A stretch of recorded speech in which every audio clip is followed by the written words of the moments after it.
All right, triangles. Welcome to the clusterfuck.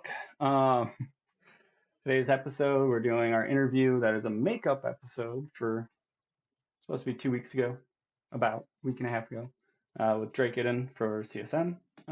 He's our Pachman candidate, so if you're not voting for him, you don't deserve to be in Pachman. Just get the fuck out. I got my co-host Kylon with me today. Reese can't make it because it's a Thursday, not a Sunday show like normal. Um, so let's just start this off with Drake. You can kind of give your little why we need to vote for you speech. Oh, I've not even prepared one, but I guess I'm drinking. I am quote unquote the Podgman candidate in the sense that everybody told me to run. I was like, okay, fine, I guess I will.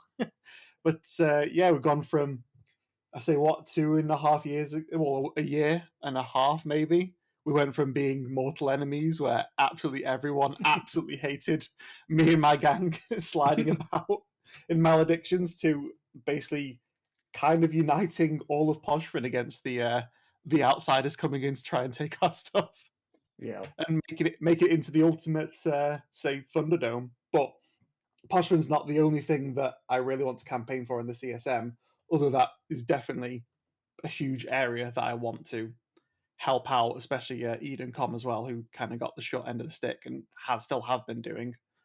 The main thing really is, and one of the reasons why I actually ran this year instead of last year, was I think that the goodwill and patience of the player base, the patience that the player base has in CCP, and also by extension the CSM, is probably its lowest point as far as I can remember, and that's after loads of either lack of or slow communication from CCP, followed by the unfortunate, due to world events, the price increase and Plex cost increase, um, followed by the fan fest will be worth it, guys. We'll get loads of information.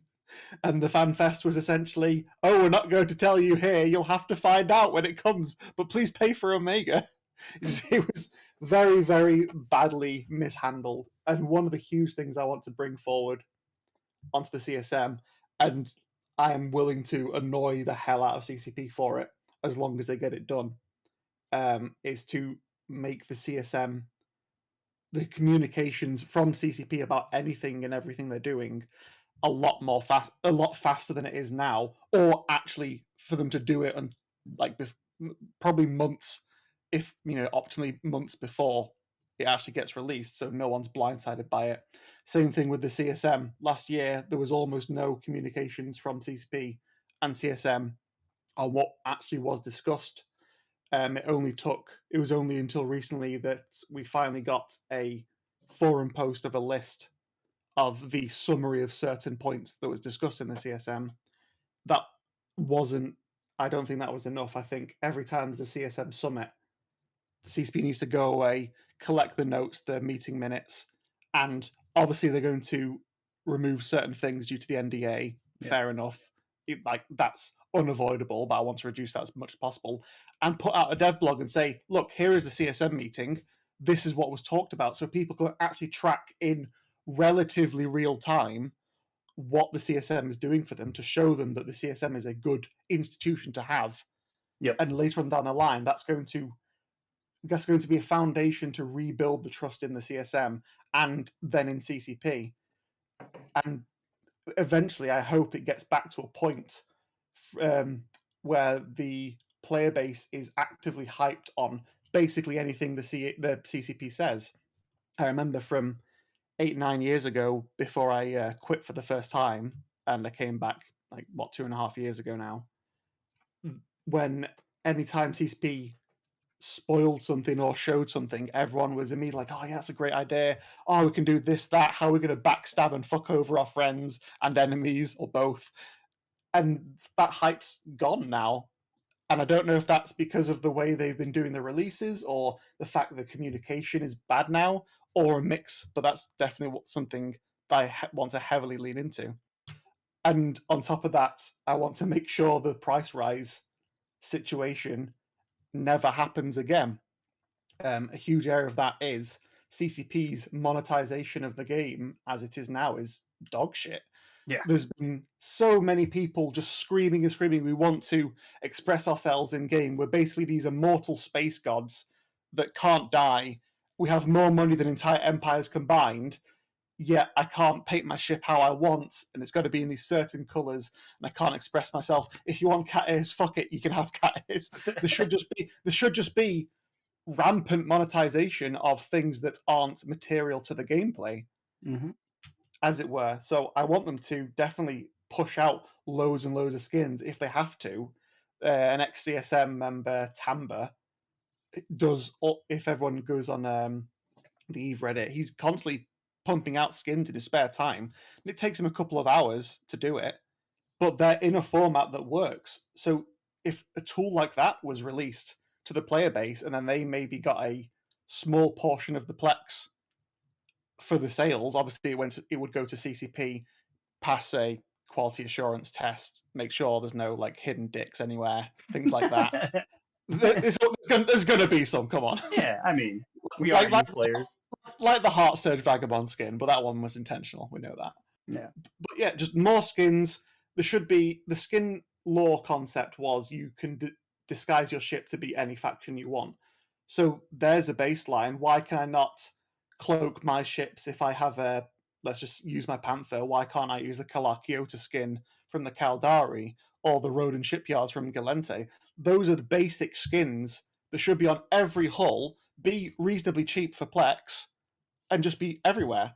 Yeah. Like that should be a baseline. And I think CCP's in.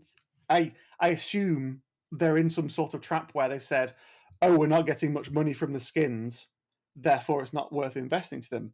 And I think they've got it backwards. I think they're not getting much money from the skins because they're not investing into them. If you look at the Serenity skins, for example, some of those are just amazing, and I'm sure they're making quite a lot of money on that. And that's basically something that's one of the other things I want to do. I think I've been rambling for quite a long time. Yeah. No, you got your 5 minutes. That's what we talked about in pre-show. 5 minutes, kind of shoot your shot. Why we need to vote for you. I mean, a lot of those points are really important. I mean, I do agree that there needs to be the monetization and the skins and cat ears and random shit like that. I mean, League of Legends did it well. I mean, fuck, they make shit tons of money by doing that stuff. I mean, it's something important. And CSM, I mean, even if they gave out the minutes, say they remove stuff that is, NDA, but even if it's just the minutes, like, oh, this was brought up by the players brought this up, like, even if it's just the title of what they wanted, the talking point, and the players know that they were heard, and it was brought up to CCP, like that is something important. One good example is during the fan fest was they set out the roadmap, which is not a year roadmap because it's until the next fan fest, which has been delayed to September, I believe. Yep. So a year and a bit, say a year and a quarter. Like half of it was redacted. You could easily make it so it's not redacted and people are like, oh, we're not being given any information, and just say like Operation Galente fucks up Caldari or something like that. It could even be a pure lie. Just have something that people can have a little hint of what it might entail, but nothing past that, so they can be generally hyped and curious about it. Like another thing was, and this is speculation on my part, was when they did the NPC that interrupted the keynote, and it was the leader of the Deathless, which is a Caldari Minotaur faction. Yep. And that was it. That was the only thing that you heard about it. But they could have just leaned into that a bit more. What is the one thing you're missing in pirate ship lines? Caldari Minotaur. Yep. What are they? They are a pirate Caldari Minotaur faction. So immediately it could be, oh, these might be the new ships. All they have to do is mention that, and there might be hype around it. Yeah. It's just certain wordings that they do just baffles me. Another thing that irks me as well is I think CCP has started to mischaracterize, underestimate their target audience or their player base. When they had the Omega price increase, which I think everybody would say, okay, we've lost the Russian player base in terms of them being able to sub with money. We've lost the Ukrainian player base because of the war, and that's probably not going to end anytime soon, unfortunately. Yep. And I hope it does as soon as possible. And also with electricity bills going up, they could have sat down and just said, a devlog, like, look, we need to level with you. We've lost loads of revenue because of this. If we want to continue developing the game, we're just going to have to ramp this up. And I think there'll still be some people that be annoyed, and it's their money, so if they're annoyed, they're annoyed.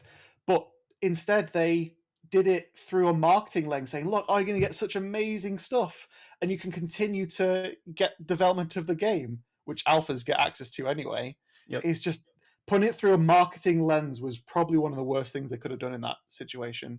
Yeah, I mean, that's some things I want to kind of just lean on their neck basically until they get annoyed at me and say, okay, fine, we'll change it and make it more, I don't know, respectful of the player base. Yeah, I don't think they tend to disrespect them, but I think that was the outcome.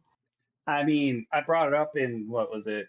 Kylon was like 4 episodes ago or whatever, 3 episodes ago when the price rise happened, and I literally brought it up. I was like, dude, I'm fucking done. I have 6 alts, I have 6 total tunes right now that are Omega. They're all everything but my main. They're all going alpha. I'm actually stripping them of everything. They're gonna be nothing. The price increase is kind of like, I'm good.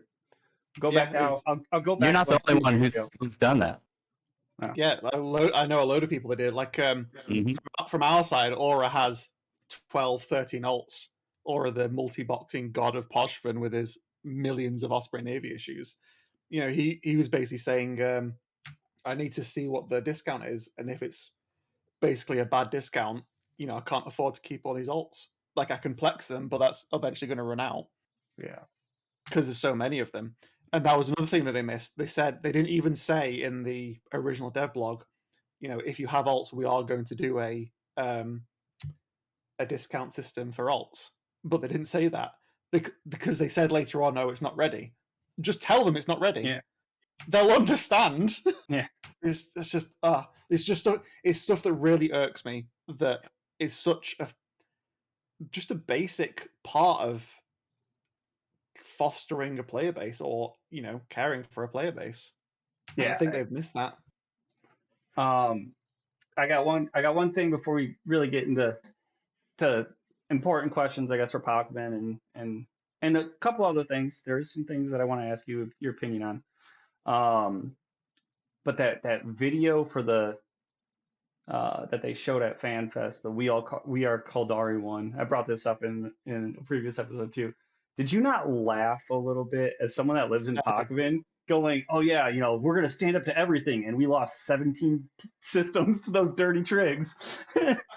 I kind of laughed it for a different reason, because the Amar had their what was it called? Their Empire event. And they had a video, and the Minotaur had their Empire event, they had their video. The Glentor had their Empire event, and had their video. Kaldari didn't get that. Yep. So they're like, yeah, let's just use that.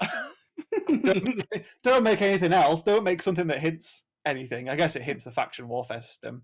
Yeah. But it was just like, oh my god. It just added to the dumpster fire that people were making it out to be. And to be fair to CCP, like, if I went back and watched it 3 times, the Kino and the faction warfare, what's it called, round table afterwards, things like that, and after a while I realized there is actually quite a lot of stuff in here, but they don't just outright say it. Yeah. It's just a bad decision. They went from saying we're hinting this and that, and this is going to happen, and we got this in works. Then they did the price increase. Then they changed FanFest for the first time to say, "Oh, we're not going to tell you; it's a mystery." Just a lot of CCP missteps. That I don't know anyone who thought that was a well played by CCP. Yeah, to be fair, I was hyped for the because this is when I was preparing my CSM, what I'm going to campaign on, what I'm going to run for. And then they brought out the kill marks, like the snake hat of the Ishtar and things like that. I was like, oh, that's actually fucking amazing. I never thought of that. And then they're like, oh, but we're going to lock it behind this new currency, which is locked behind Omega. I was like, oh, for fuck's sake, come on. But I'm pretty hyped for that. I'd love to see, I don't know, the terror of a ramjag flying at you will be enhanced if that ramjag has holograms on it, because you know it's not going to die. I think that's going to add quite a bit to it, even if it's just cosmetic. Yep. No, what's funny is kind of was the opposite. I was actually getting ready to submit everything for CSM run. And I was like, well, I can at least watch, before I have to submit, I can at least watch the opening ceremony of FanFest before I submit everything. And I watched that and I was like, delete. Literally just cleared everything out. I'm like, I'm good. I'm not doing this. Not this year. I'm not going to throw my hat in the ring for that shit. It pissed me off a little bit. At least there's been quite a lot of candidates this time, and there's going to be, what's the minimum amount of incumbents, because you've got Arcia, Brisk, and there's another one that I'm now forgetting, but I guess also Phantomite. He wasn't on the current CSM, but he was on the CSM. And there's 43 candidates, I believe it is. I think 1 or 2 have dropped out at the start of it. But yeah, it's been quite good. There's been quite a lot of healthy debates, quite a lot of unhealthy debates as well, but that's just the nature of it. Yeah. So getting into the questions.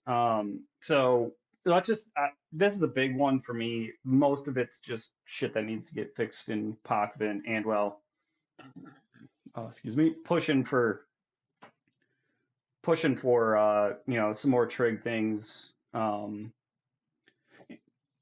Edencom things. This actually goes together. So they hinted at the fact, with faction warfare, that they were going to do pirate stuff and that kind of stuff. I kind of want CSM members to push for Edencom and Trigs to be included in the faction warfare. And this is just my opinion. I think the faction warfare low sec systems shouldn't be like one-on-one, like, Amar versus Mimitar. I think Kaldari should be able to come in and, I think it should be a multi-facet, because why wouldn't Galente want to go fuck with Amar space with Mimitar? Like, I can see that. And if they did it, if it's not the way it is right now, where they fight on 2 sides, and if they do something that way. Well, the faction warfare idea was on my my plan for the CSM, but then they announced that they're actually going to redo the faction warfare. I was like, okay, cool. I want to see how that plays out, because even if you ignore Edencom, but they shouldn't be included. They should be included, but even if you ignore Edencom, Pochvin itself would be a great testing ground for any new faction warfare system, because you have 3 distinct sub-factions, clades of the Triglavians. They all hate each other, but they're willing to work together, but they hate each other. It's how they improve at everything. They fight each other non-stop.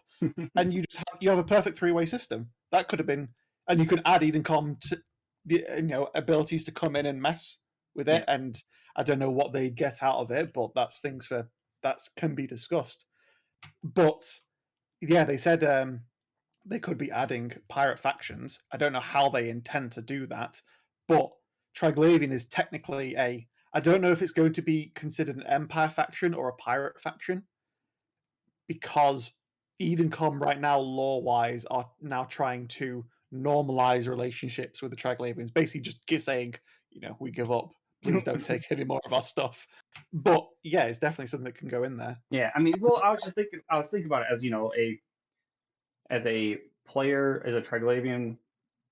I hate when people say RPer, because I don't RP a character. I just love the system. I love living there. It's wonderful space, hell. But like, as a person that identifies as a Kybernaut, I think it would be a lot of fun to be like, hey, well, Trigs can go mess with faction warfare. Like, that would be fun. It would be totally different, something, a lot more fun than just, well, I gotta choose, Kaldari so I don't dumpster my standings and can't go to Jeddah. Like, there's some other things that faction warfare needs to be. I think if they ever suggest, if you side with anyone except Caldari, you'll never be able to get to Jita. Yeah. I think everyone will be rightly up in arms at that. I think it's going to be a bit less than that.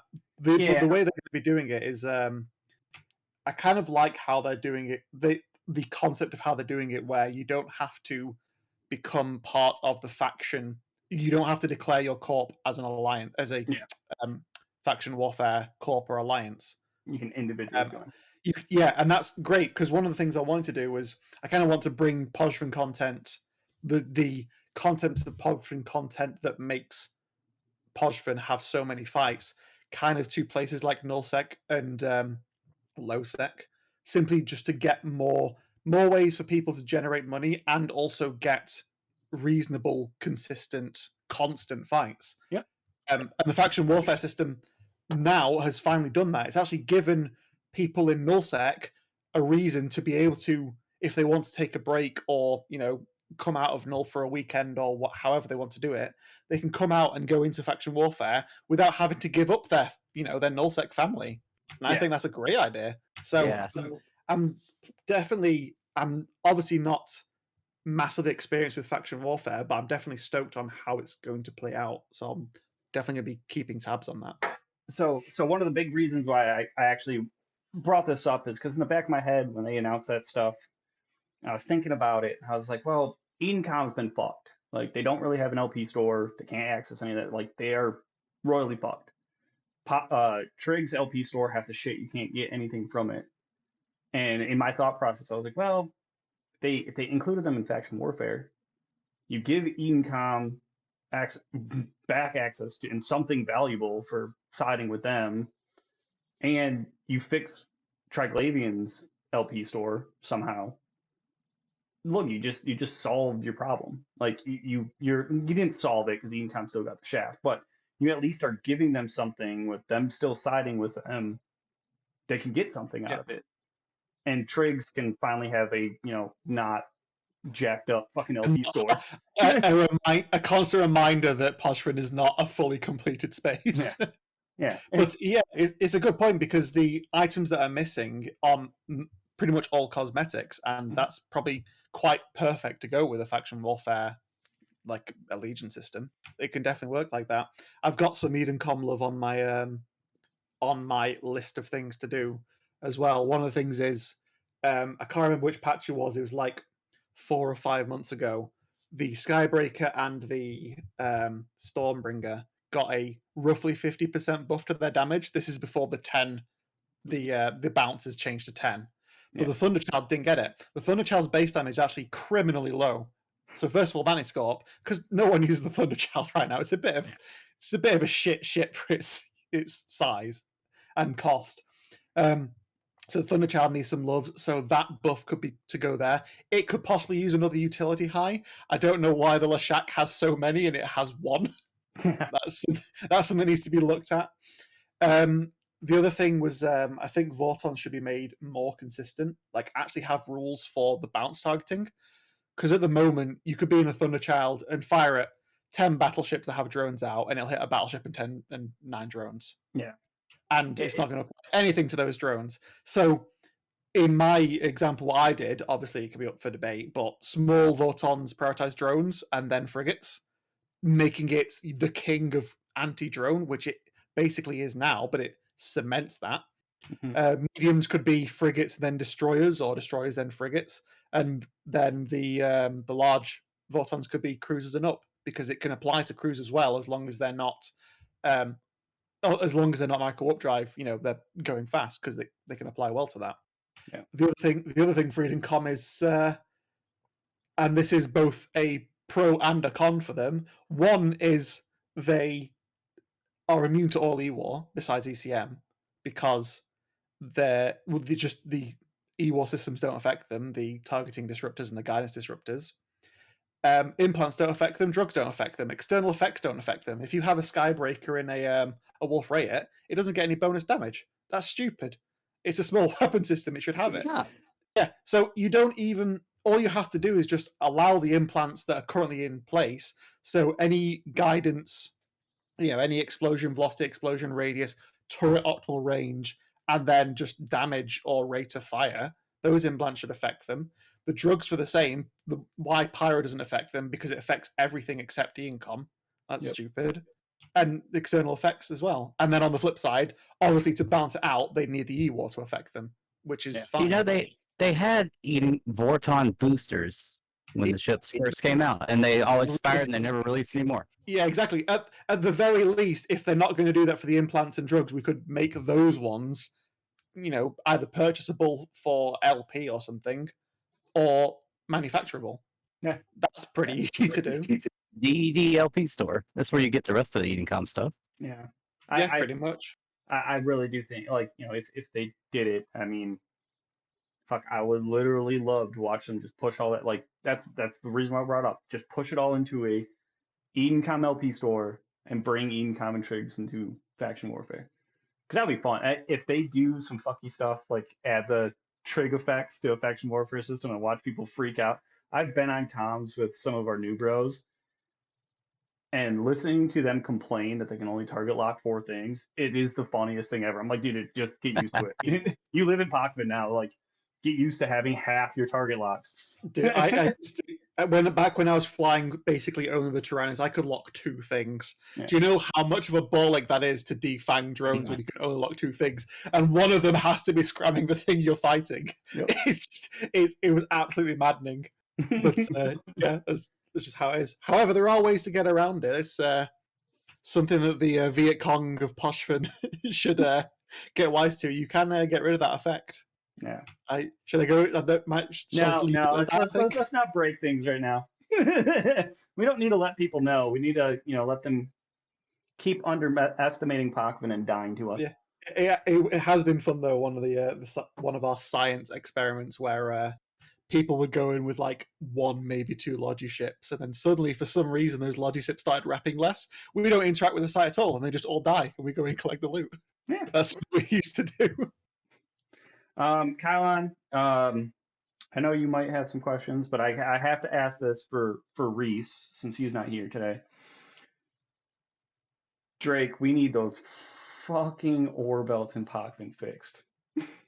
I actually don't know what's wrong with them. Because you mean the fact that they're dead space? No, the fact that they are just giant ball of doom where you warp in and you can't warp out. You mean the home ones, which is basically if you warp in. Yeah, okay, yeah, I can see. The rocks are too big. Yes, they're pretty though. I think that's what they were going for. I can understand that definitely. Yeah, there's been quite a few that when I was if I was bored and just AFK chilling watching a film, I'd just sit at one of the home ones, and then once someone warps in, if they start bouncing around erratically, I know they're not going to be able to warp. Yep. Yeah. Yeah, that's a good thing to put in. I'd never even thought that the fact that they're too big. You can tell I don't mind. Yeah. I think they already cut the size of the rocks right after the mining change. I think they were just way too big to start with, and honestly, it's still a lot of. It's a little bit better in the home mineral field now, but it's still a clip fest where you're often inside of a rock, and visually it's very confusing. Yeah, they are pretty huge. It's a cluster. I mean, it's a lot easier, kind of, with the way they did them, with them being ballooned out and all compressed. It's a lot easier to mine the shit. And do not miss the days of, slow boating, out to a certain kind of rock that I wanted, 100 kilometers. But, oh man, it is cancer. I went in there just to mess around with Celtier. And I was like, I have to free fly my way out of here to finally be able to warp off. Like, this is dumb. Yeah, I do definitely agree with that. They are huge, and there have been times I've noticed people get stuck in them. Yeah. Maybe that's supposed to be the risk of it, but yeah, it is kind of stupid. The home ones especially. I remember the original Rakavine fields were just, when you first warped them, you were just like, fucking hell, why is there a wall here? Of just like black spikes. It looked cool, but it was a bit strange. All right, Kylon, you got anything from your side? Oh, yeah, I actually took notes. I was going to say that or at least I think you'd be a good CSM because of the Seagulling thing. It was really you and Beta that drew so much attention to that it got fixed. Yeah, well, I didn't want it fixed. I wanted the bullshit parts of it fixed. I wanted Seagull as an enterprise, as the sport of Poshvin to continue. So I campaigned really hard for that with the because there was a kind of a backroom Discord with all the Kylon. I remember you being in there, and people from Stribog Clade and from Rogue Capel and Goran Clade, things like that. And The future of Potion, yeah. Yeah, that's the one. And I campaigned really hard to say, like, look, I agree that it's super low risk right now, and there are ways of doing it which is absolutely stupid, like repairing the can or being able to sit outside 10,000 kilometers there. Oh yeah. I put in loads of ideas, like add the damaging aura that's 500 kilometers away on the world arc flashpoint to stop people going super far away. So even if they decloak, you can go out and kill them quite easily. Make it so you have to go in and you have to do damage to the tower, which is what, when we originally invented the Seagulling, we called it crab sliding back then. That's how we were doing it. We were diving in as soon as the dread was dead. We were shooting the tower and then basically fucking off and running for our lives until we got the money. Yep. That was the risky part of it, and it should be risky. Mhm. And I also said we shouldn't be able to have an equal amount as everyone else, although I don't know really how that would have worked out. Unfortunately, everyone was kind of set in their minds, and then we had some CSM in there, and they were like, "Oh, just do it this easy way." I was like, "Trust me, if you introduce that, it will get worse." And thankfully, they put it to Sissy first, and so we went in and obviously just to see how the new mechanics worked. And we found basically was my worst fear, which I really think would have killed Poshvin if it went through to live, and thankfully it didn't, was if you had basically two frigates, one being a Logi frigate, you would generate so much contribution in your fleet that it doesn't matter how much damage the other people would do, as long as you had enough time to set up, you would always get the payout. And it was no longer you would get, if it was two frigates, you would get 2/17 of the payout in an ideal world. It was you would get 2 billion ISK and they would get nothing every single time. It was absolutely atrocious how bad it was. I was screaming in private chats to CCP. Yeah, I remember that. I was like, please fix it. Don't let this go to live. I told you this would happen. But thankfully, it did fix it.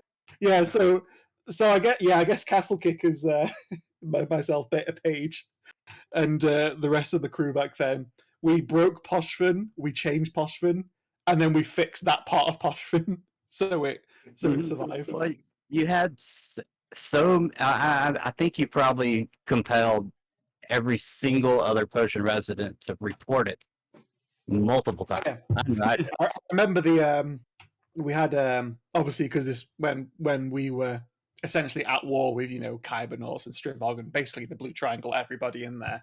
So we had spies dotted around, and every time after it was at the start, everyone would be like, okay, how do we counter these maledictions coming in? And then like sit on the beacon and use smart bombs. Good idea. So we had to change it around, things like that. And then eventually, I don't know who stopped innovating first, but Stribog Clade specifically, that was when Mel Davis was like, I'm just going to convince everyone that this is an exploit, which by the way it wasn't. I'm just going to put that and report them every single day. And we were like, that's a bit weird. Come on, that's a low blow. And it actually got quite, like, I think we'll all admit it got very toxic partway through. Like, we were getting doxed reasonably often. Some of them were really bad doxes. Yikes. Yeah. Someone had found my one of my emails, like an old email, and started mailing it saying, I know where you live, blah, blah, blah. So I was like, oh, really, where? And they put the wrong address down. I was like, oh, no, you got me. Just know that they're wrong. Like, I had fun with it, but it was still quite toxic. And I just remember in those days, some of the Kyber bros were just, like, the Kybernaut bros were just like, fuck this shit. We're going to start crab sliding on people that are outsiders that are doing the sites. Like, we're just going to crab slide on outsiders because this is hilarious. Hey, man, it was the best sport. we all started doing it because we all realized it was like the only valid way to make money off an observatory, and eventually it shut down most of the activity. Yeah, I think once the let's call it the leak that went to the Eve Reddit, where it showed the definitive guide to crab sliding, which I'm just not going to mention who leaked that, although it was with good intentions, with funny intentions. I think eventually it did get to the point where the only people making money of actually running the site was us, because we were the only ones that, because we'd been doing the crab sliding for so long, we knew exactly how the warping mechanics worked, and we could essentially, with the exception of when you first log on and someone's had hours to boat to 10,000 kilometers, we were basically protecting our sites almost perfectly, like every single time. So we're the only people making the money in there. Yeah. But it served its purpose. It showed that, right, enough's enough. Let's make this basically fixed. Yeah, more fun anyway. It needed to be more fun. Now there's a lot of fun fights. Yeah. Oh yeah. It become the 24/7 party bus. Mm-hmm. Yeah. Which is great. Obviously, there's a good thing that I like about Podfin is it's shown it's very robust against basically people coming in trying to make it a crab heaven. Yeah. Crab haven. Without, like, say, for Horde and Frat tried to blob the ever-living shit out of it. Although Frat did it for different reasons, because they had a beef against Rope Capel and wanted to get rid of the Winter Palace. But they are making the same mistake that Horde and Goons did, thinking they can take over Pakvin, and pretty much. And Horde seem to be finally kind of realizing that their way isn't working, and they're slowly adjusting. And Frat's now back in here as well, and they're actually ethically fighting people now. They are. And I was like, oh my god, how did we do this?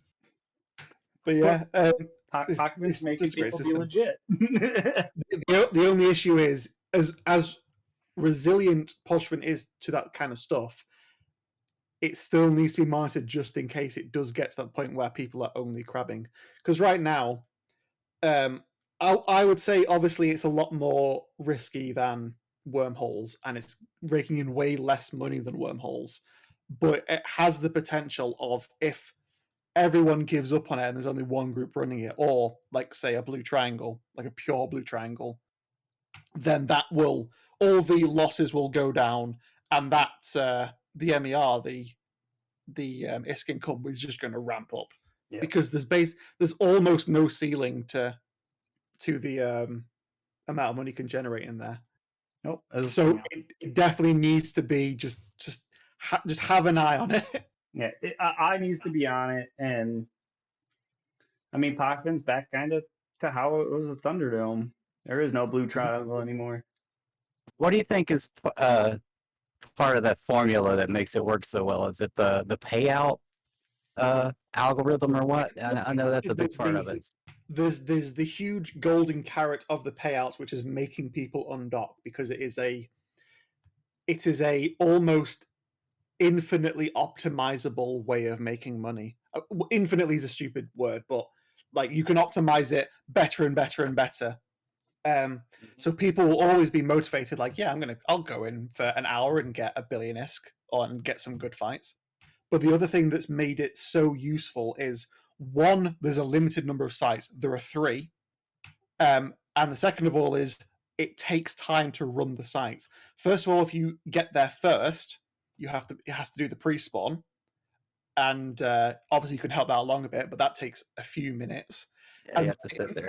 And then inside it takes, between 8 and 13 minutes to run, depending on how your setup is. Like, one downside of Horde's Vedmak doctrine, their doctrine was basically, okay, we know we can't take the fights in this, so we'll make it super mobile so we can get to the sites first.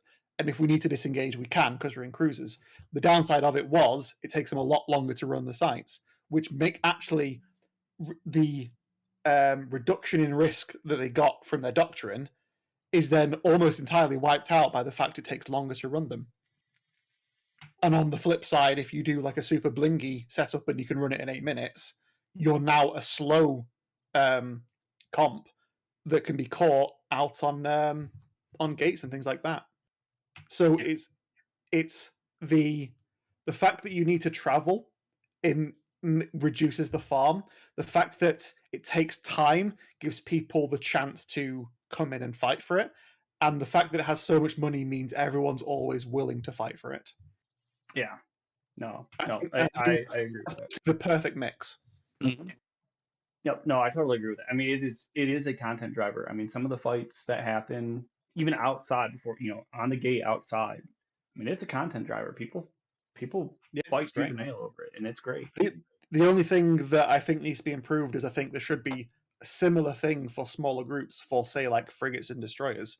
I think maybe just one of those sites, you'd make less income per hour, but you risk a lot less, and you would get a lot faster fights, and they'd be short and brutal. Excuse me. I think that'd be a really good idea. I think there needs to, and also obviously we all agree the other anomalies need a bit of love. They need a lot of love to be more than the oh, give me standings, please. Yeah, That's basically all they're used for. Yep. They need some love. I mean, even just like the payouts for killing waves on wormholes needs to be tough. I mean, you have like I've seen it where 5 people they kill wave 3 and it's like congrats, you got 20 million ISK for spending like an hour killing this wave off and hopefully not dying to a DD. And it was the same even if it was either drifters or drones as well. Yeah, there's things that need some love. All right, let's get on to some other little love. I'm a big proponent of this. I mean, I'd love Trigs to have a full line, but I just want to ask you this. If you could get Trigs one ship, what type of ship would it be? That I don't currently have. Let's just say subcat, because I don't really care about cat fights. We can't use them in Pokémon anyways. Everyone likes to say the Marauder, a Marauder Leshak, but I don't know. I think maybe, I reckon an Interceptor Damavik. Like something basically the similar speed, because right now we've got the Vedmak, which can be super fast or super slow and tanky. It's basically a vagabond. It's like a faction vagabond with no fall off and pure optimal. And then you've got the slow Ikatersa, for example. You've got the Kikimoras and the Droga, which are super duper fast. Then you've got the Damavik, which is generally super duper slow and very tanky. I think an Intercept would be quite cool there. Yeah, that'd be cool. That's a different one than I was expecting. I was expecting like T3D, T3C. There's a lot of people in chat who are saying like T3s. The issue is T3s have not been made for a long time. Yeah, so, it'd be hard to work out. On the reality side, on how it would fit together, I'm going to place a small bet that CCP has kind of like say the Mechanicus in Warhammer 40,000. They don't know how this shit works anymore. They've forgotten. Yep. So it would be super duper. It would be amazingly cool. I think maybe a T3D over a cruiser. Yeah, I think a T3D would be fun. I think that'd be more fun and easier to kill. Yeah. But the Droga is like basically a T3 destroyer, just better in every way right now. Yeah. And the Ikatersa is like a really fucking good ship. All of the lines are. Even the Rodiva's a very underestimated ship. Yeah. I mean, most of the Trig line, the only letdown I have in the Trig line is actually the Damavik. And I'm probably, I'll do Damavik Swarm again this year for Totality Day, where I just hand out free Damaviks and we go swarm around the triangle. But yeah, it's basically just a worse Punisher, isn't it? Yeah, it's got its issues, but it's fun when you have like 20, 30 of them together because they spider tank and they melt shit. But they are kind of anemic. Like I normally would rather fly a Nergal because I can fit things better. Nurgles are also kind of, they seem to be some kind of pigeonholed into having one specific niche, which is flipping cans of high-sec mission runners, and then when they shoot you in their like blingy Tengu, you just orbit them with an afterburner and then just slowly kill them. You literally just like you turn your gun on, put the heat on because it takes about 5 years to run out of heat, and then you just go and watch a film or something. Like if you want to go out for a meal, yeah, fuck it, he'll come back, he'll be dead. Yep. Free kill. It's basically where they're used the most now, I've noticed. Yeah. I use them every once in a while. I get kill marks on them stupidly on idiots that come into Pokemon, and I catch them with my Nergal. I literally have 7 Nergals and 7 Kikis, and they are named for the day of the week. So I literally will undock in that day of the week's ship. Like, I feel like a Kiki today, and it's Tuesday, so I'm gonna fly my Tuesday Kiki. Marauders. We've on previous shows we've beaten some of these ships to death because Marauders would be hilarious because like I think it's just Marauders need to be looked at a little bit right now. oh yeah, but like I was laughing like Trig Marauder. Okay, take a Leshak and have 3 disintegrators on it. The thing is, like people fit Leshaks to be not super duper slow, but they're obviously armor fit. They're armor buffer, and it makes them less agile. But I think a lot of people miss a trick, and Nano Leshak is actually it is the scariest fucking battleship that, if piloted well, it goes extremely fast for its size and mass, and its damage. It has loads of utility highs, so anything that tries to get onto it will get neutered to shit or smart bombed. Yep. Like it's such a versatile ship, and I think giving it a bastion kind of is a disservice to that ship. Yeah. But I can understand why people want it. I mean, it'd just be funny. I mean, I have one of my Leshaks. It never leaves Keenan, like it never leaves Pacman. It has kill marks on it from funny kills, and I only really use it when it's like, well, I know I can fuck this person's day up, and they're gonna be pissed because it's 2 heavy newts and a medium newt. So if I run into anything, I newt them out, and I'm just like, well, now my disintegrator is going to hit you no matter what. Like you're dead. It's still my favorite ship to fly of any of them is the Leshak. Yeah. Yeah, it's just the fact that it has 8 lows. It makes it very customizable. It does suffer in the mids quite a lot, but the fact that you have so many high slots is just more than makes up for it. It's kind of like the Redeemer, where the Redeemer has such amazing high slot utility that the 4 medium slots doesn't hamper it whatsoever. Yeah. No, I mean it is one of my favorite chips, and when I noticed the prices of them right now in the market, I was like, yeah, buying some more. I think I'm up to like 10 of them now. Only like 4 are fit. I'm just like, I got the hulls. I don't care. I did that just with the Tyrannuses. I think I have more Tyrannuses than any other player combined at this point in the game. I do stupid shit like that every once in a while. Like I'm like, holy shit, the price is so low. Like buy, especially when it's trig ships. I don't even want to look at how many Nurgles and Kikis I own. I think it's way too many, and I just keep buying more. But it's just because I love flying those ships. Like there's some ships that you just feel so close with, just like you with your Panther, just sitting there. I love my Panther. And then all of a sudden, died long ago. And then all of a sudden, this is just floating in space, going back to Jiddo. I did it to normally I go for small stuff in the Panther, like destroyers and down, just because they're generally easy to kill. But I got my first ever battle cruiser 1 shot the other day, like 2 days ago. the stars aligned because I had obviously my Panther is full to the brim of drugs, and this time I actually bought Pyro. So I had Pyro, the DED event turret booster, and I had in my Redeem Queue a Y5, which is an extra 5% optimal range and damage. So I was like, I wonder if I can kill this tornado. So a poor horde dude who's just minding his own business on the nanny gate camp in Scarcon, where they've been for weeks. Just he saw a Panther and then he saw that he was dead. I was like, oh, Panther! Everyone, there's a Panther! Oh, I'm dead. They're getting wise. I've been here for basically on that grid for the past week. Just basically, I just stay there, and if there's something that presents itself, I'll go for it. But they're kind of getting wise now. There's a lot of cloaky stuff around, and there's a lot of Hugins today, so kind of think I'm wearing out my welcome.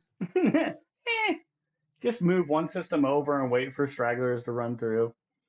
Yeah, pretty much. I remember the first time I saw Tanya. I was like, whoa, look at that typhoon go. It's like, that's the fastest typhoon I've ever seen. And I was like, wait, it's not a typhoon.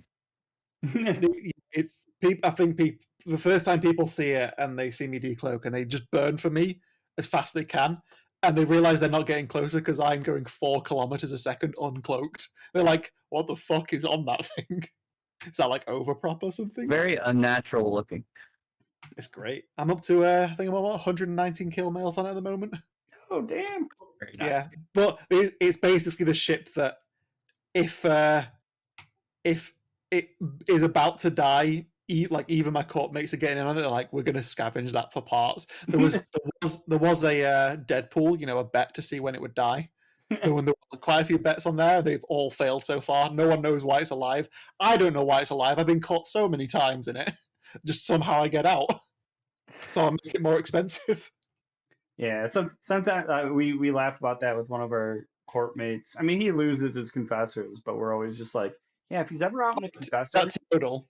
yeah, Is that total? Yeah, we're I'll like, tear down. he will do stupid shit that no one expects him to like come out alive. Like he'll get swarmed by drones, and all of a sudden you see him flying out the other side of the swarm of drones, and you're like, how the hell are you still alive?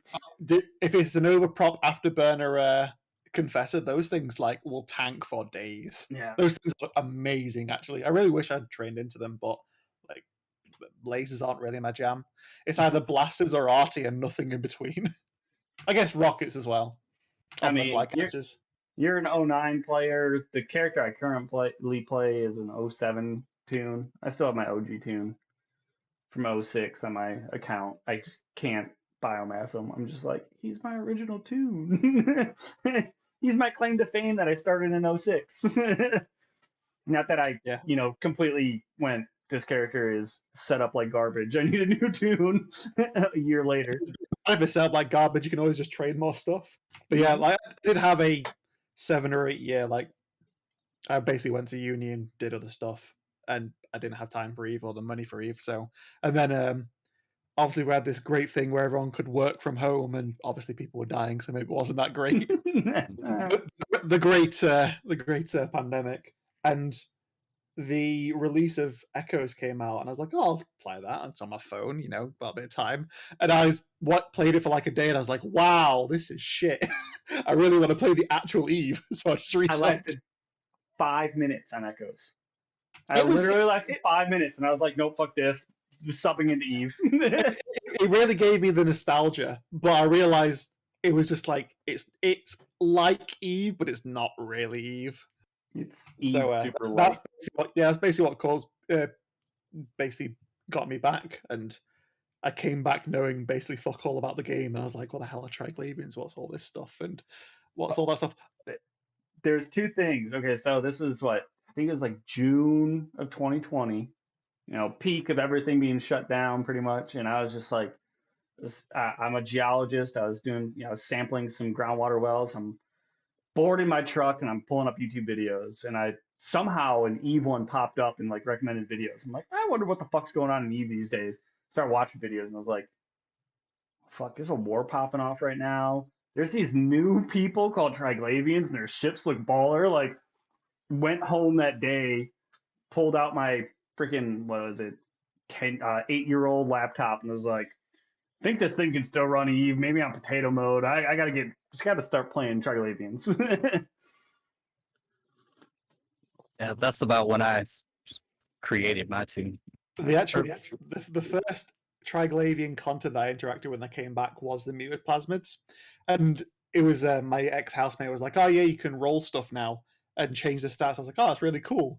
And I basically found on the market in Ren's, and it was a shock to me that Ren's was basically dead now. It was no longer the the lively hub it used to be. Yeah. But I had some money, and I found I saw an unstable web, and I had like a mission vindicator which had a Missoura's web, an officer web on it. I was like, oh, I'll do that. I'm a gambling man. I watched all of those bars go all the way red on all of them. I was like, wow, did I just brick an officer mod instantly? Ouch.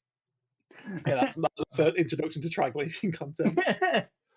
And my first introduction was, well, actually, Nyarja hadn't fallen yet, and I was like, oh, this is gonna be like when I saw the notifications that Yarsha was up. I'm like, dude, I hope it gets flipped. This is gonna be fucking hilarious.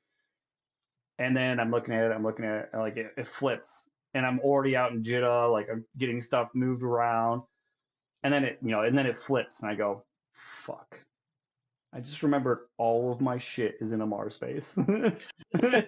So now I went from 12 jumps to Jeddah to like 48 jumps, and I started moving stuff, and I didn't have trig standings, and I literally moved stuff into a trig minor victory system, and I lost a billion ISK, and I was like, fuck. I fell short of that as well. There was when I finally got positive to trigs, and there was that bug where they would still shoot you. Yeah. And I was in a bomber and I got decloaked warping to a gate, and they immediately shot me, and I was like, oh, that's stupid, but whatever. And then I jumped through, and I was like, oh, that's annoying. And I went downstairs to get a drink, and I came back up, and I'd actually jumped from a trig system into an Edacon system. So I also lost my pod. I was like, oh, fuck's sake. Yeah, I was like, I okay, lost a bunch of stupid. now. Once I got trig standings, I lost a bunch of stupid shit to Edencom, and then I was like, fuck it, I'm getting dual standings. When Pokemon came out, I was That's what like, I've dual done now. standings is shit. I'm tired of losing shit in high sec moving. But Yeah. Kylon, you got anything else you want to ask him? I think I have a couple left in my pocket. I just have to remember them. I mean, The only other thought I had was about the new customizable content. I know they said that we're going to get Alliance skins or something like that. Alliance skins, yeah. And we're going to ask for more stuff. Do you think they'll need like extra moderators to look at that kind of thing? I mean, because they're like even Alliance logos take a little while. Well, I think they'll only use in-game assets. They'll get players to do it. Yeah, it looks like the only thing new that I noticed was kind of like the banners that came down. Also, say hello to the Seagull. The banners that go down like at the Oracle and stuff. I assume that's going to be a new thing that players can submit and get quality assurance. I don't think CCP is going to allow you to directly send a image straight to the server and use that. I don't think that's going to work like that, but we'll need to see. I just want to see how the I obviously want to see how the hologram systems work, because I want holograms on my Panther and my Tyrannuses and everything. I think that'd be really cool. But I really want to see how the what's it called, the interstellar credits work, because no, it the seems interbus currency. That's it. Yeah, that's the one. Interstellar credits is ISK. Fucking hell. Yeah.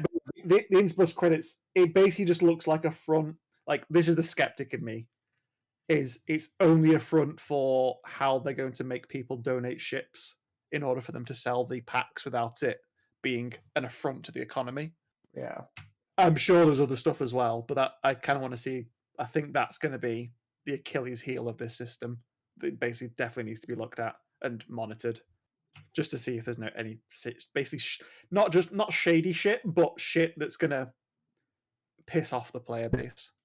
And like the only ways of interacting with it is basically helping CCP sell shit packs. Yeah. That's gonna be a big pain point, I think. Yeah, I mean, okay, I have a work buddy of mine, the selling ships thing. I have a work buddy. I was talking about, that I run this podcast and I play Eve a lot, and he's like, yeah, I tried playing it like 4 or 5 years ago, but I don't know. And I talked him into it, and he actually started. He played for like a week or so as alpha. I was like, dude, like the new player experience now is a lot better than it used to be. Like, run through that stuff, have fun playing that stuff. Like, I never played it. I don't want to create a character to run through that shit again. But everything I've heard is like, I'm like, it's really good. And then the thing popped up for him, and I know it's caught other people, but it popped up for him that the Destroyer pack. And he was like, you know what? I'm gonna buy this, and I'm just gonna try it. I'm gonna try Omega for a week. And I think he went back to Alpha for like 3 days, and he was like, fuck it, dude. I'm joining you on this game. It's actually fun. Like, you're helping me out. I'm like, dude, this game is a community. And if that Destroyer tipped you over, cool. You gotta, I think he played Caldari, so I don't know what he got. But I was just like, cool, you Oh, it was like a cormorant. Yeah. And I was like, cool that it pulled you in. It's a cormorant. I mean, it is dirt money. No one would notice the influence on the market. But the mining pack pissed me off. Yeah, the mining pack was the first one where it was spawning something that was not the destroyers. It didn't really matter because the destroyer pack's been in the game for a long time. Yep. The way it was implemented was a bit of like just a slap in the face, because when you first lost your ship to a player or an NPC, it was like, oh, that sucks. Why don't you pay $5 and get this destroyer? Which kind of, in my mind at least, was like, wow, $5 for a ship. I need to not lose these ships again. It kind of promotes a risk aversion. Like, but if they've changed it to, it gives a few days of Omega. Is that what you're saying? I've not It's like, looked at I think it was like a week of Omega, like a week of Omega and a ship. I think it was something like that. Okay, and how much was it? Like 10 plex or something? It was like $5. It was Okay, like $5. Yeah, I know it's changed a little bit. I think it's spawning ships, but it's ships that would be spawned in like missions anyway. Because at the start you get like the Incursus and the small frigates and things like that anyway. But a fitted retriever that completely bypasses the market, like that's obviously way too much. Yeah, especially because it's it's a ship that like an alpha character can't even fly. So if they go back to alpha, they can't even fly it. Like that's a giant. Like that pissed me off because it's a giant slap in the face. Because they're getting a ship, they go, oh cool, I can use the ship, and then if they go alpha again, they're back in their venture, and they're like, and even if you're Omega, the fit is dog shit. Oh, the fit was the funniest fucking fit on earth. I was like, dude, I've made fits that are battle procurer fits that are better than this, and can mine better than this. You could definitely hear as soon as they announced it, just like the rubbing of hands of all the high set gankers, like say Black Flag and Clear, like, oh yes, we're gonna get all these new things. Because safety was just like murder every procurer you see. Why wouldn't they do that? Because they're getting more procurers again, then they know, like, if it's bought that way, it's going to be easy to kill. So why wouldn't you do that? Like, more power to them. It's just the fact that they are paying a not insignificant amount for a ship that is really badly fit, and in a universe where killing those ships is considered sport. So if it's not like brick tanks, they basically don't have a chance. CCP seems to be like, unfortunately, they seem to be dead set on selling ships. So obviously the Puritan in me is like, this is bullshit. You shouldn't be able to do that. The pragmatist in me is basically saying, okay, if you're going down this path, we need to make it so it doesn't, one, piss off the player base, and two, be an affront to the very point of what EVE was in the first place.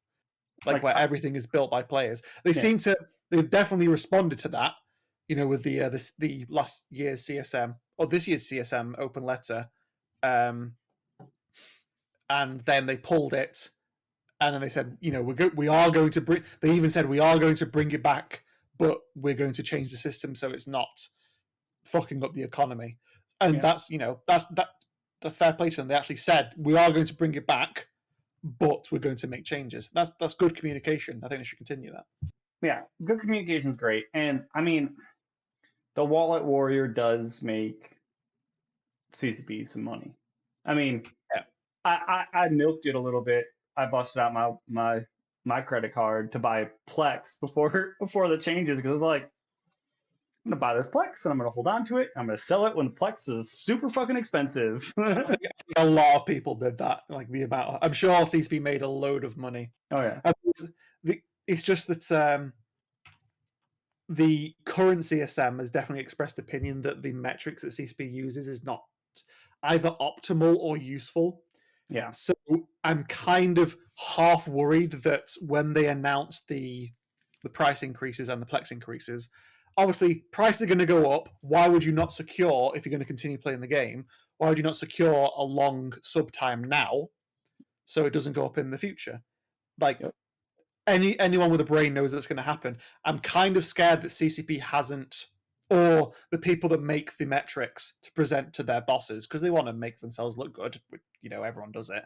just kind of scared that they're going to be like, oh, look, this was our best month ever. We should raise the price even more, kind of thing. Yeah, that would worry the shit I out know of me.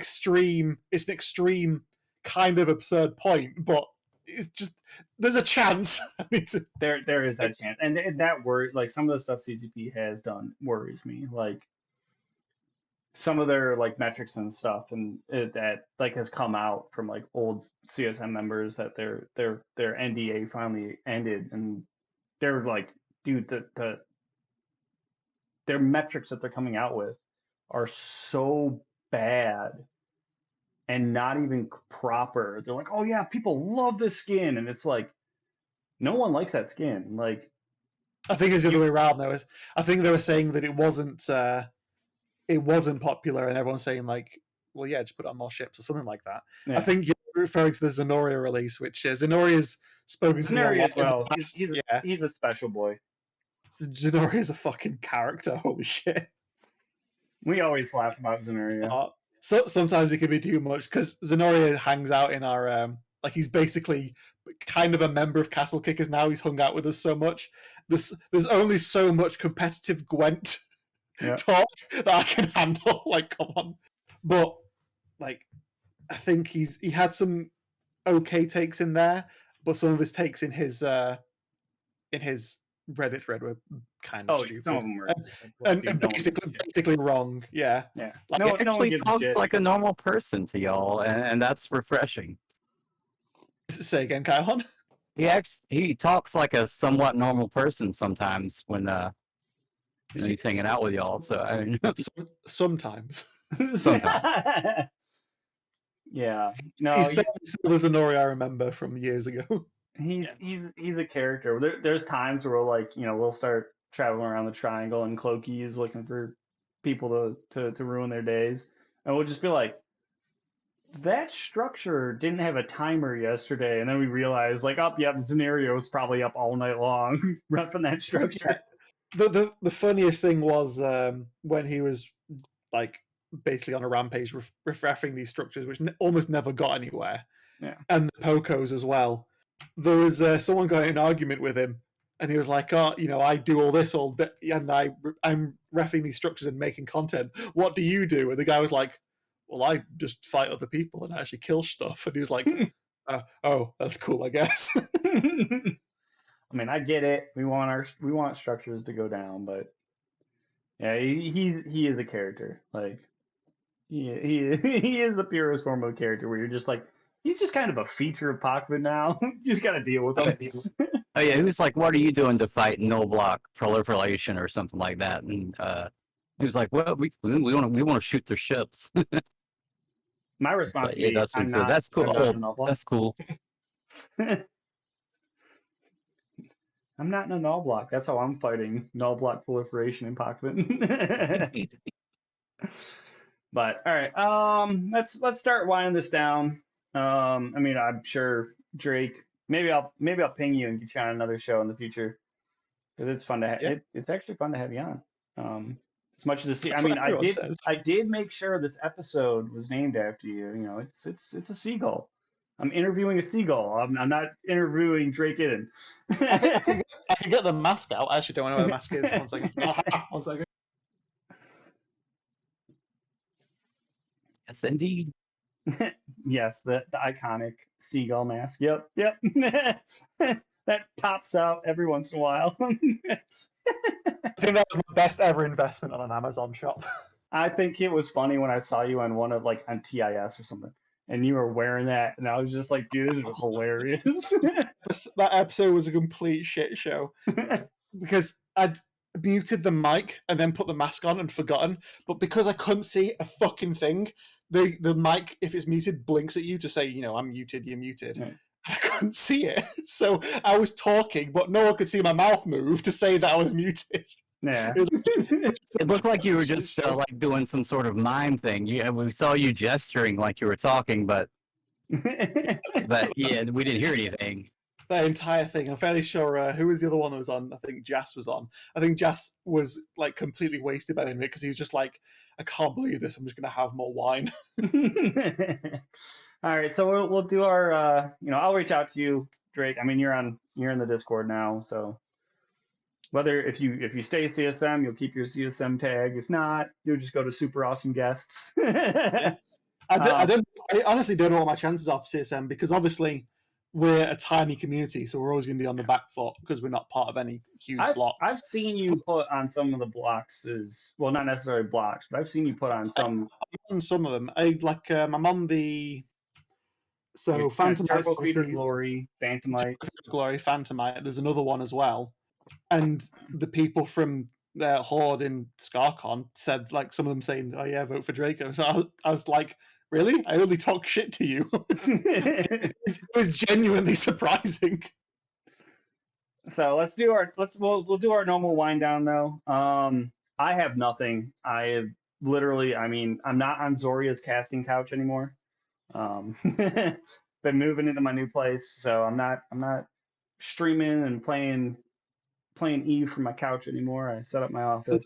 The Zoria's casting couch is a great euphemism for a threesome. Hey, oh damn, that's a good one. I never thought about it that way. I almost named this podcast when I was originally starting. I was gonna call it Zoria's Casting Couch, and I was like, I'm gonna have to always stream from the couch. But I have not done shit. I've been moving. I've been winding down all my activities with all my alts, so I have not shot at shit in a while. Besides scaring the crap out of Celtier like I normally do, just for shits and giggles the other night, I've not shot at anything in like 3 weeks. Also, shout out to Celtic, he's just got back from defending Ukraine, from what I understand. Yeah. Fucking props to the balls on that guy. Holy shit. He's also probably one of the nicest people in Poshvin, I think. Everyone loves Celtic. For sure. Everyone and outsiders love him, and EdenCom everyone loves Celtier. Yeah. If he ever goes to a fan fest and I'm there, I'm definitely buying quite a lot of drinks, I think. Oh, I'd love to get Celtier drunk. It'd be fun. So I haven't shot at shit. Kylon, Drake. Let's go with Kylon first before Drake, because Drake probably has, funnier kills that he wants to talk about. Kylon, any fun kills in the past week or two?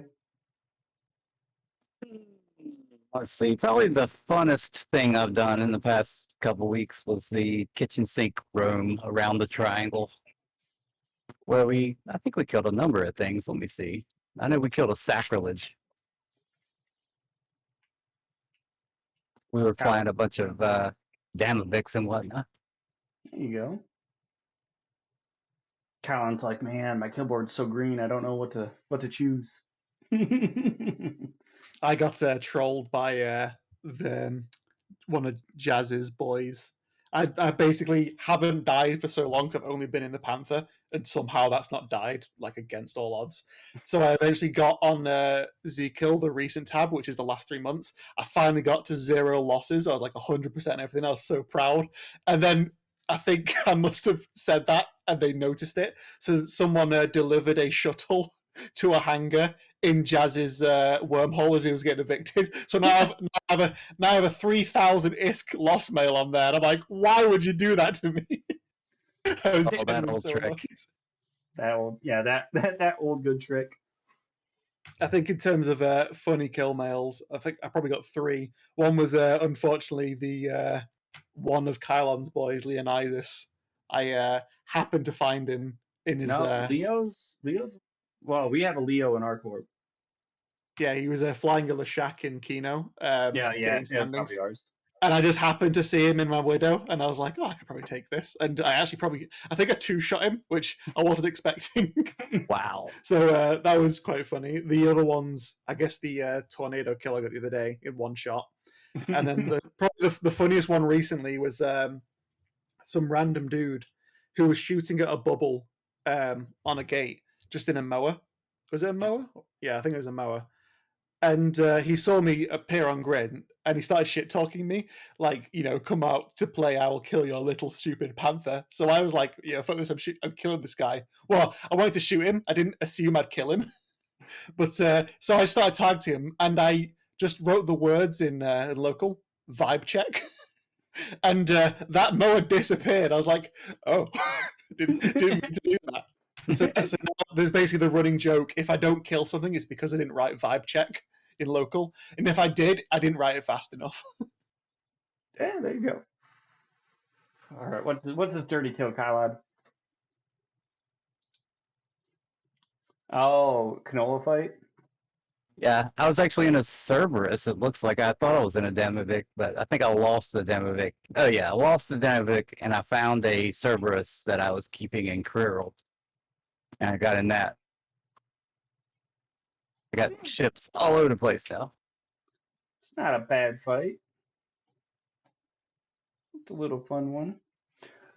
But yeah, no, I'm happy. I'm moving back into Pochvin, so I'm excited. I'm gonna do some little quick shout outs. Drake, thanks for joining us. And if you don't vote for him, you're a Poch lost piece of trash that needs to be kicked out of Pochvin. We will find you. We will find your votes, and if he's not number one on your ballot, we will find you and kill you. And I'll make sure to point Drake Iddon straight at you and be like, "Watch out for that panther." I like it. Vote for me or die. Yeah, pretty much. Vote. If you live in the triangle and you're not voting for Drake, something's wrong with your head. But it has been. I'm gonna shout out to the people that I'm going to have on here in the next month or so. Kind of doing a late celebratory. I've had this show running. I've probably gonna have a flooded show, so it'll be fun. Be a fun time. But remember, guys, got to vote. If you haven't voted yet, make sure at least Drake's on there. If not, got another show coming up on Sunday with some low seckers and the token. We will I guess approve of him as a triangle because he spends enough time in Pochvin, which is brisk. But we'll have another show. So if you guys haven't voted yet, and you guys are still kind of mulling stuff around and waiting till the last minute, this guy, the Seagull, and and and some of the other people we'll have on there is I like the way they roll and what they're trying to do for either Pokemon or just for the game in general. But that is all. If you guys have any shout outs, go ahead. Kylon, you want to go first, or should I? Oh yeah, I'll shout out to Streetbog Clade, who is today is the 1 year anniversary of the Battle of Wirashoda. Oh yeah, Hey. shit. Right before the meltdown occurred. Sahara just came on and said it was terrible and it was the best thing that ever happened to him. Drake. Yeah, loads of people shout out to fucking everyone in Pochvin, even like from the soloers like Carl in his Enyo, just absolutely tearing it up. Lick the Cat in the Heron, although she's kind of disappeared recently, probably one of the most dangerous people in Pochvin. Even like the No Blocks, Horde, and Frat that are now bringing the good fights. Striboclade, Kyber, Breadfleet, the Russians as well. Maybe not the one that's constantly getting banned for RMT and in broadcasting, but maybe I'll let that slide. Obviously, shout out to all my guys, the Castle Kickers, Volta, Rote Capel, all of those lads that's put up with me and my relentless dad jokes. Yeah, definitely vote for me. There's other people that I think is definitely worth voting for as well. I think Ithaca Hawk has an insane amount of experience that he should be on the CSM. Stitch Kylon as well, Phantomite, Mark Resurrectus, if you're a wormholer. Mark's probably has been the most, I don't know, the most passionate campaigning I've seen. Like his life depends on it. Maybe he's been held to ransom. You don't know with these wormhole guys. Could be true. Yeah, if you, I'm always up to talk. So if you send me a mailing game, I'm always logging in right before I go to work because I prefer to play Eve than go to work. And I'll reply there or go to my CSM forum, ask me questions. But Pester in game. even if you don't vote for me, I would say still vote for the CSM. Like if there's someone that you want on the CSM, like this is probably the most important CSM that there has been in a long time. And the more people that vote, the better, I would say. I'm very happy. My alts are still Omega and are old enough that I'm gonna vote with them all. I mean, Alphas can vote too, but I'm happy they're all old enough that I can just be like, make sure all of these people get actually 7 characters total. They're all getting fucking votes. It would be quite funny if I get in and the amount I get in by is just all the alts of Poshfin, because everyone's multi-boxing so hard these days. All the alts of Pockman vote for Drake. Drake somehow is like the first person to show up as in CSM, and everyone's like, "How the fuck did that happen? how come it wasn't a null block person?" It has been a weird history of Poshfin, of everyone being basically from the crab era to the crab sliding era to the dark times where everyone was at each other's throats, and then there was just the redemption arc where everyone realized there was the ethical Thunderdome. Yep. Where the constant fights could be happen, funded by the constant income that you could get. Mm-hmm. The triangle truly does provide. The triangle always provides. All right, well, I will be on Sunday for you guys. We are calling this the end of the show, and I actually am going to raid someone again. So everyone, just hold on for a quick second. I don't raid often, but I figure today might as well be a day I raid. Let's see who's playing Eve right now. Let's raid some. I can't raid myself. That'd be funny. Uncle Online's quite a good one. He's a pretty chill dude. Yeah, let's. Yeah, I was about to raid Mr. Unlucky too. Let's just do Uncle Online. That's a good one. All right, and we'll call this quits. Dirty triangles, not really dirty triangles. Keep the triangle deadly and dangerous because it's fun triangles. That way. Yeah, we're not dirty. We're glorious triangles. But all right, guys. Fly dangerous. Keep the triangle fun and exciting like always. Thanks, Drake. No worries. Thanks for having me. Also, caw. Go.